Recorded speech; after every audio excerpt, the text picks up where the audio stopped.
Hello and welcome. In this video, I wanted to kick off a discussion revolving around changing opinions on movies. I wanted to share my personal experience with some movies and give some examples of movies that my opinions have changed on, whether it's just in repeat viewings, different seasons of life, that kind of thing. I thought it'd be an interesting, fun discussion to kick off. So let's get ready to jump in.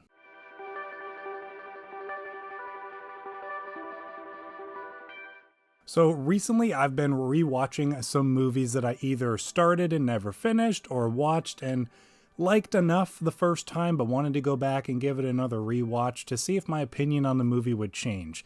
And that's actually been happening. And so kicking things off, I'll give my examples because I want you to kind of have some context to what I'm talking about. So first we'll have Spider-Man Into the Spider-Verse, Once Upon a Time in Hollywood, Kung Fu Hustle, and then Princess Mononoke. Now, Kung Fu Hustle and Princess Mononoke are the ones that kind of inspired me to want to do this video, but those other ones that I mentioned are ones I'd like to mention as well. So, starting things off with the most recent ones, Kung Fu Hustle is a movie that I just rewatched this past week. Well, technically watched for the first time because I initially tried watching this movie a few years ago when I was getting into martial arts and foreign films, and I'd heard it was a really good martial arts film, and I was really into martial arts as I was getting into it and the movies and wanting to check out more of them. So I started the movie off, thought it was really goofy, wasn't really expecting that kind of tone that the movie had, and I think I shut it off right around the 20-minute mark or something like that. I had intended to go back and finish it, part of me, I think, but I just never got around to it. And then recently, I found it for a good price on Amazon and thought, I need to give this movie another chance because I'd heard some great things about it over the years. I had since looked into the movie more and understood more of what the movie was going for and the deliberate intentionality of it kind of being goofy. And so picked it up, watched it this past week, and loved it. I had a great experience with it. And I just thought it was really cool to see how a movie and your opinion of it changes. I haven't tried watching that movie in about 5 or so years. And like I said, it was to the point where I was disinterested enough that I turned it off and then went back to it and had a great time with it. And I think sometimes going in with proper expectations can change your opinion of a movie. So that's a perfect example of something like I wasn't necessarily expecting the Looney Tunes-y, goofy tone of the movie. I was just going in for a straight martial arts action movie. And you have fantastic stunt work and martial arts stuff in the movie, but that tone just threw me a little bit the first time I watched it. So going back and rewatching it, had a great experience with it, and I wanted to recommend that one for maybe someone who hasn't seen that movie yet, but give you the proper expectations on it. So besides that, Princess Mononoke was another one I just watched this week, rewatched that is, and this is one of the first Studio Ghibli movies I watched. I don't remember if it was the first, but it was one of the first, and I watched it back 3 or 4 years ago, and I liked it enough. I gave the movie a 3 out of 5, but I was kind of surprised looking back on that as I've gotten more into anime and more into Studio Ghibli movies and how much I've loved so many of them. And Princess Mononoke is a well-beloved Studio Ghibli movie. And so I was like, I need to give this one another chance. Well, I've been saying that for nearly a year now. So I finally bit the bullet, bought the Blu-ray, and did it. So I'm happy to say I liked the movie more this time around. I think having a better understanding of anime, better understanding of Ghibli might have maybe contributed to that. I also think I have more appreciation for that kind of thing, and in particular Princess Mononoke with the way that this movie has inspired something like the more recent Legend of Zelda games, Breath of the Wild and Tears of the Kingdom.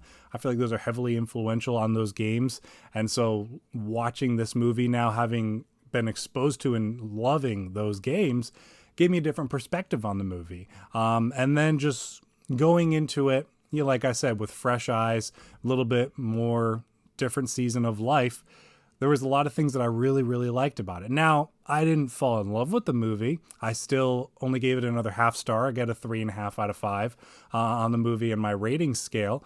It still loses me about halfway through, not necessarily entirely, but I just lost attention for 20 minutes or so halfway through the movie, and then it picks back up towards the end. So it's one I'm going to probably rewatch again now that I own it in a few more years or so. And I'm curious to see how my opinion of the movie will change on a third watch. Maybe it'll change depending on who I'm watching it with, the next season of life that I'll be in next time I watch it. So just another example of that. And then with Once Upon a Time in Hollywood, the Quentin Tarantino one, I had extremely high expectations going into this movie because I had really been getting into Quentin Tarantino movies and gotten really acclimated to his style. And when I first went and watched Once Upon a Time in Hollywood, as much as it is clearly a Quentin Tarantino movie, it was very different. It was much more toned down in certain ways, and it was different from what I had experienced so far with his filmography. And again, it's another one kind of like Princess Mononoke, where I liked it when I watched it. I thought it was a good movie, very well made, great performances, but I didn't connect with it in the way I was hoping. Since then, I've probably seen the movie 2 or 3 more times, and every single time I fell in love with it even more. And it's probably one of my favorite Quentin Tarantino movies now. It's probably in my top 3 or 4 of his films, and I absolutely love it. So another one of expectations, going in with different expectations. And I think it's really cool the way you go into a movie, how that can change your outlook on it. I go into a number of movies blind, come out thinking, wow, how have I never seen that before? That was great. But then I'll go into a movie with like this with certain expectations and think, well, that wasn't really what I thought it was going to be. But then going back and rewatching it, appreciating more of it, the craft that goes into it, maybe the story, the characters, you just fall in love with it over time. It's become a bit of a comfort movie for me, Once Upon a Time in Hollywood. So another great example there of that one with opinions of movies changing. And then lastly, as I mentioned, Spider-Man Into the Spider-Verse. Another one, I won't talk too long on this because it's a similar story to Once Upon a Time in Hollywood.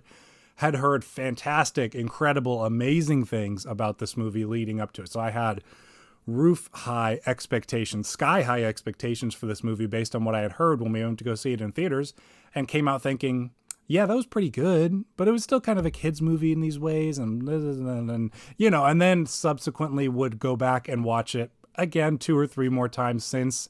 And now it's one of my favorite Spider-Man movies. So just expectations, seasons of life. I think it's a really interesting discussion to have. So I'd love to continue this conversation in the comments. I don't just want to share my opinion on it. I would love to hear other people's experiences and opinions on the matter, as well as maybe some movies that you've had changed opinions on over the years. I would love to have you join me in the comments below. So thanks for sticking around to the end of this one. I will see you down in the comments, and then I'll see you in the next video.